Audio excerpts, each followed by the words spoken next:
Okay, ganito yung itsura kapag bago ko i-edit. Para akong baliw. Alam mo, baka dapat hayaan mo na siya. Lalo kung sa iba na siya masaya. Ayan, kung hari may sumagot.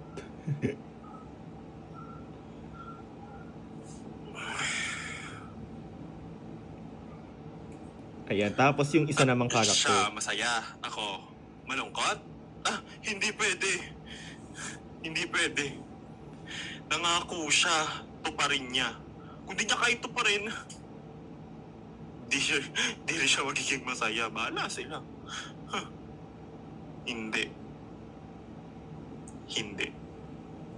Yun. So, dalawang beses ko lang inuulit yung scene. Tapos, kapag ka-feeling ko hindi okay yung dialogue, inuulit ko din on the spot. So, ako na ba, nagka-cut na lang ako dun. So, ganun yung technique ko. Hindi ko alam kung paano yung technique ng iba, pero sa akin, ganun. Haggard ko. Sorry na. Ayun, so, meron akong laptop, may editing din dito, pero hindi kasi ako sanay. Alam nyo bakit? Dati, ang purpose talaga nitong laptop na to, pangit ko naman. Ang purpose talaga nitong, bagong gising kasi ako guys. Susukling nga muna ako. Okay. Hindi, ang purpose kasi talaga nitong aking laptop, sabi ko, dahil ako ay edit. So dito na ako. Ang fantasy ko talaga, pupunta ako ng cafe, edit ako ng mga ganon. Pero nung ginawa ko na siya, ang daming nangyayari pag laptop yung editing. Kapag ako nag-e-edit, simple lang naman ako mag-edit. Kagaya niyang kinakat-cut ko lang naman. Tsaka sa TikTok lang ako nag-e-edit. Hindi ako gumagamit na ng ibang applications. Minsan lang, kapag may ibang mga content. Pero pag yung usual content ko, di naman ako nag-iiba-iba pa. So, yun lang naman ang aking secret doon sa mga aking mga VTS. And ngayon, nandito ako sa aking condo. So, parang condo update vlog na rin to.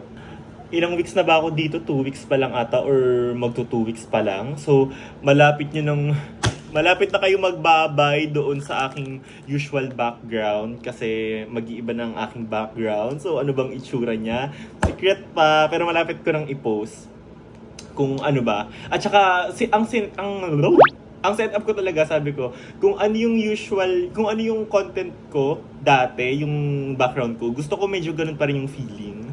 Pero, ewan natin. So, since naka-condo na nga ako, ito ay hindi lang doble at triple ng presyo dun sa apartment ko from last time. So, kaya kailangan magtipid tayo. So, imbis na magkape tayo sa coffee shop, magkape muna tayo dito. At saka bumabagyo, oh. So, dito na lang tayo magkape. So, hindi rin pala ako nag-aircon ngayon. Tingnan nyo, naka-air cooler lang ako. Pero since gusto ko nga mag-coffee shop feeling, dahil gusto ko mag-work today, ay buksan natin ang aircon. Alam nyo, pinangarap ko talaga to kasi na merong aircon. Kasi nga, doon sa isang kong apartment, di ba ang ingay pa?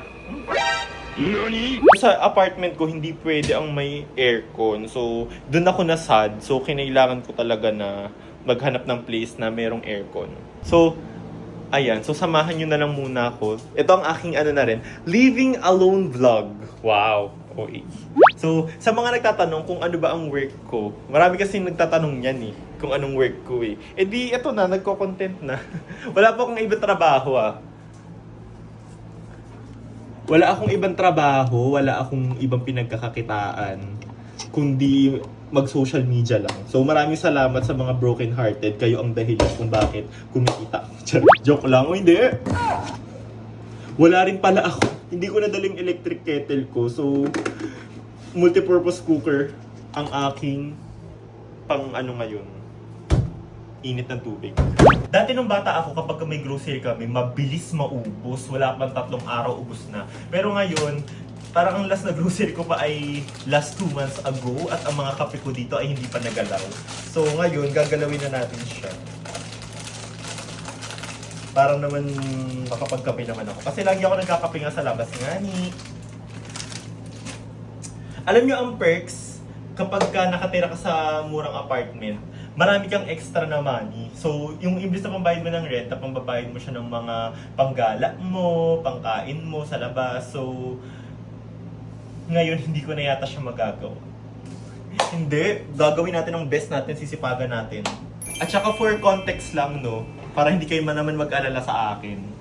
Itong kontra ko dito is 1 year lang. At yung 1 year ko na yun dito ay mayroon na akong ipon. Yung rent ko dito is 1 year. And yung 1 year na yun is meron na akong allotted budget bago ko kinuha to.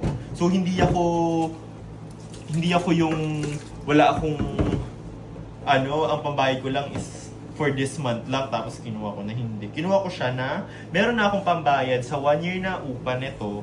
Meron na akong pambayad sa 1 year na wifi ko na kinuha ko dito. So, ang iisipin ko lang dito is kuryente na hindi naman din ganun kalaki. Kaya, malakas din ang loob ko na lumipat kasi alam ko sa sarili ko na meron na akong good for 1 year na budget for this. Hanggang matapos yung contract. Kasi ang plano ko talaga ay lilipat na ako ng ibang place, babalik na ako ng Bulacan kasi nandun naman talaga yung mga friends ko. So nalulungkot din ako dito minsan kasi nga mag-isa ako, wala akong mga kaibigan.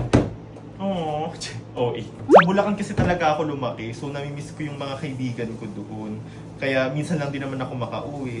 Kasi ang purpose ko rin naman kung bakit nung ako'y nagdesisyon na mag-live alone ay dito ako sa Maynila. Kasi ang pangarap ko talaga ay mag-artista. Di naman ako nakakuha ng mga acting gig. I mean, kung meron man, sobrang dalang.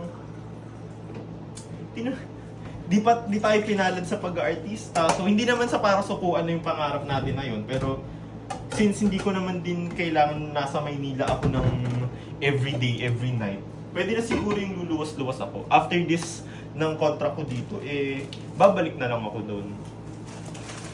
Yun ang aking initial plan. Pero, di natin alam, baka magbago pa in the future. So, dito ako sa multipurpose cooker luluto. Parang may ground. Kasi naman, mapapanood niya pa ata ako like mag-goodbye Philippines. Ayan. Natakot na ako. Wait lang. Okay na ako, lunas siya. Patayin na natin siya. Meron talaga akong electric kettle, guys, ha. Alam niyo ba, sobrang happy ko lang kasi naalala ko yung unang lipat ko as in, 0. Hindi ko alam kung anong mangyayari sa buhay ko. Basta ang gusto ko lang, makaalis na ako. Wala talaga akong plano. Tapos, wala akong kagamit-gamit. Doon ako sa sahig natutulog. Wala akong kutsyon. Pero God is good. Ang daming mga random people and strangers na tinulungan ako. Binigyan nila ako ng groceries. Binigyan nila ako ng mga gamit sa bahay. Kaya, ang gaan din ang life ko doon. Sabi ko nga yung apartment na yun, may swerte yun sa akin. Kasi, ang gaan ng life ko nung tumira ako doon. Like, umiiyak na ako ng first week ko. Kasi sabi ko, parang mali yata yung plano ko na lumipat ako. Parang masyado bang mataas yung pride ko, ego ko. Pero hindi ko na kasi talaga kaya eh. So sabi ko, lipat na ako. So, nung nandun ako, parang biglang isang iglap, nagkaroon ako ng branding. Eto na, suot ko na. Suot ko ng branding. Okay, so konting tour lang. So, ito yung kitchen area kung saan ako kanina nakapwesto. Tapos, dito yung parang pinaka-workspace ko. So, dito ako nagko-content. May mga skincare, beauty. So, dyan na. So, ito yung view ko, mga puno. So, happy ako dyan kaysa sa mga building. Kasi, at least hindi ko ma-feel na parang nasusuffocate ako sa mga building. Parang di ko feeling na nakakulong ako kasi nakikita ko ang mga puno at halaman. Ayun, so dito yung bed. Ang gulo ng bed. Pasensya na. So, dyan ako natutulog. So, dito naman yung mga damit-damit ko. Mahilig talaga ako sa color blue, guys. Puro blue yung mga yan. Tsaka nandito naman yung magulo pa yan. Ayan, so magkakape na ako. So kaysa bumili pa ako sa labas, mag-order ako. Actually may Starbucks dito malapit, pero dito na lang ako. Ayan, nagtimpla na lang ako ng kape ko. Tapos meron akong merienda ko to kasi it's 4.52, magpa 5. So ito, ube cheese ng Grand Bisco. Binili ko to sa Dali. Tagal na, tigas na nga eh. Tsaka ito, ang tagal na rin ito. Duan Wong. Bigay to ng friend ko, biscuit to from Vietnam nung nag-travel siya. Thank you sa nagbigay sa akin ito. And ito namang baso ko, hindi siya nakaka-aesthetic. Hindi nakaka-aesthetic to. Kasi galing to kay Sir OG Diaz eh. Yung Christmas party nila. So ito na yung pinakabaso kasi yung mga baso na binili ko sa apartment malang nagganda basag-basag na. So ngayon, ito matibay to, nalaglag na to dito na babasag.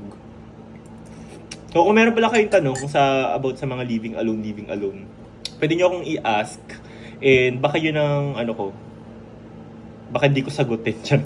Tanong lang kayo dyan, sagutin ko yan.